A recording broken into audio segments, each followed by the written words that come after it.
found another baby newt. Go onto the bridge. Go under the bridge. Miss, I caught another baby newt. It's in my hand. Hold on. Hi, Walbrook and Westbourne. In today's English lesson, we're going to be continuing with our information writing learning and writing up your explanation texts about the life cycle of a newt that we've been working on over the week. For this lesson, you're going to need your notes that you did on Monday the 6th of July on stage 1 and stage 2 of the life cycle of a newt. You're also going to need the work that you started in Friday's lesson, where you started to write up your explanation text. In Friday's lesson, you should have written your introduction. So here's mine, just for a little example of what this looks like, just in case you want to tweak yours a little bit. If you don't think something can be slimy and cute at the same time, then you've never met a newt. They account for around 70 of the roughly 350 known salamander species. Newts look completely different as adults than when they are first born. Let's explore how that happens. So let's have a look at this example of the life cycle of a frog to see what we need to do next. You can see we've done the title. Underneath that you can see the introduction that we just talked about, so that should be also complete.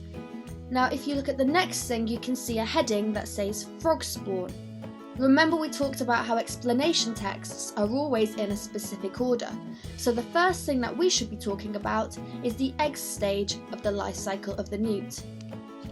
I want you to watch now as I transfer my note-taking of the egg cycle up into full sentences, because this is what you're going to be doing at the end of the lesson. So the first thing I need to do is put the heading. The heading is eggs. Your heading might be the egg stage, but it has to be something to do with this. Here are my notes. The first one, encased in a gel-like substance. Adult females release eggs one at a time and store in clusters up to several dozen. Take an active role in defending eggs. Mothers curl bodies around eggs for protection. Some wrap leaves around each egg individually to camouflage them. Newt eggs are 1 millimetre or 2 in diameter, and mum anchors eggs to underwater plants to keep them safe. So the first bullet point that I took down when I was note-taking from the video last week was that the eggs are encased in a gel-like substance.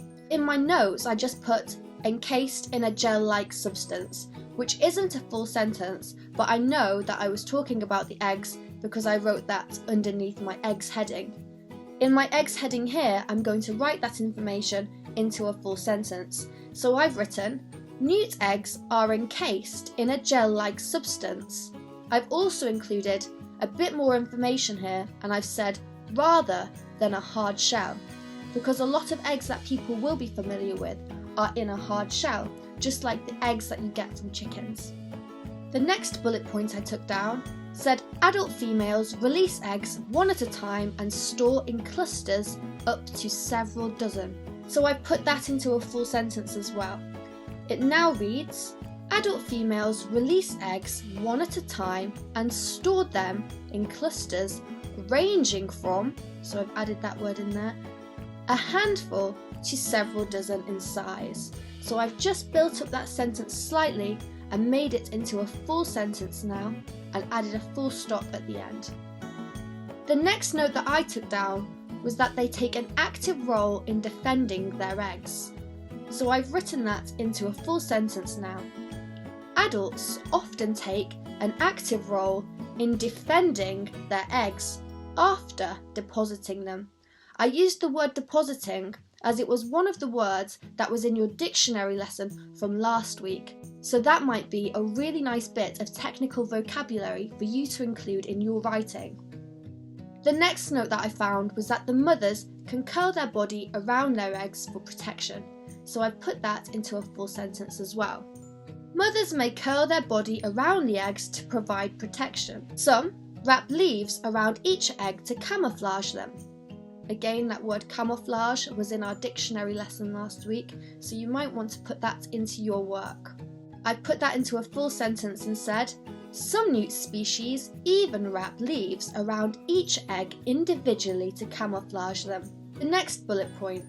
Some newt eggs are 1 millimetre or 2 in diameter, and I've put that into my full sentence by starting my sentence saying, newt eggs are small.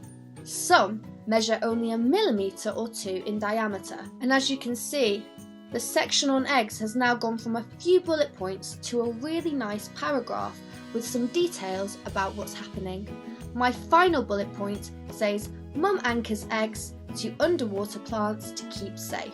And I just put that into a full sentence again and said, the mother usually anchors her eggs to underwater plants and other structures to keep them safe. So let's read that all together now to see what this sounds like. Eggs.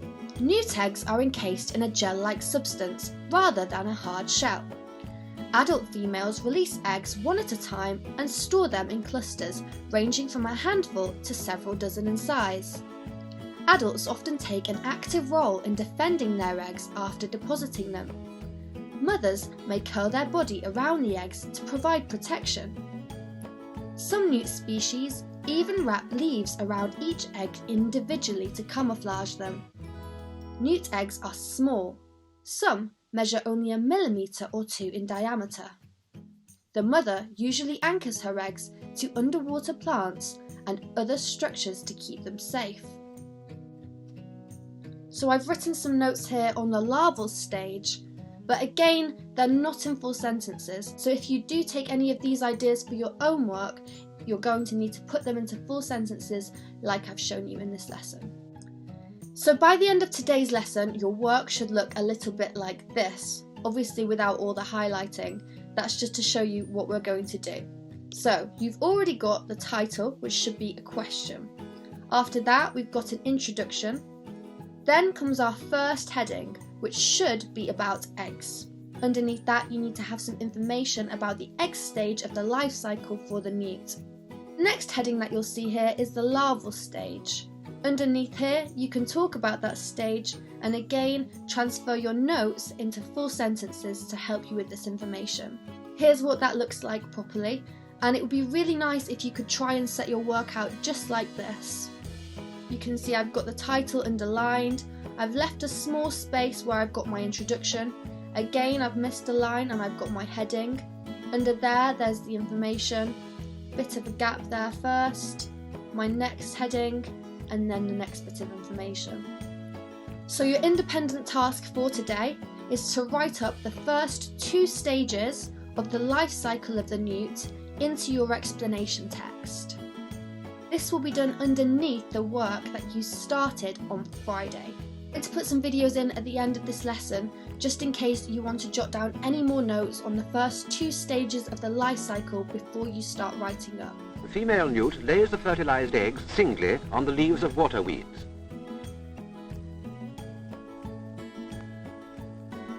A newt egg is rather difficult to see because a leaf is usually wrapped around it. Here is another egg within its envelope of jelly, very neatly wrapped up. From a distance, you can hardly see it at all. If there are no weeds about, the egg and its protective jelly may be laid on a stone. From an egg laid on a weed, it is very easy to see the newt tadpole developing inside the jelly. The development takes between 2 and 3 weeks, according to the weather conditions. After a time, the jelly gets covered with mud. This mud helps to hide the movement of the tadpole inside, for now it begins to be very active.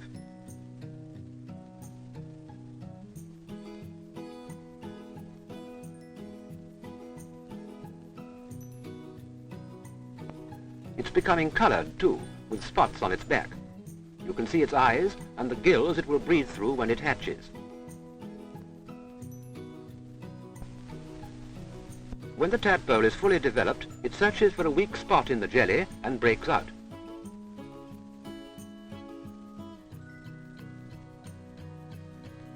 In close view, you can see its heart pumping blood all over its body and into the plumed gills by which the tadpole breathes in the water. In a few days, it will begin to feed on the tiny water insects which swarm in the pond. In about 10 days, the tadpole's front legs begin to work through its skin here. Now both of the front feet have come through, and the tadpole is a lively little creature, searching the weeds for the small water animals on which it feeds.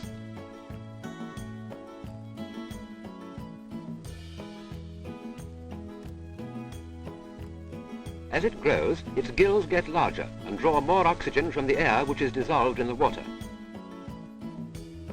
Now it begins to develop its back legs. A back foot is working through the skin here. In this picture, both legs are through. See you all tomorrow. Bye!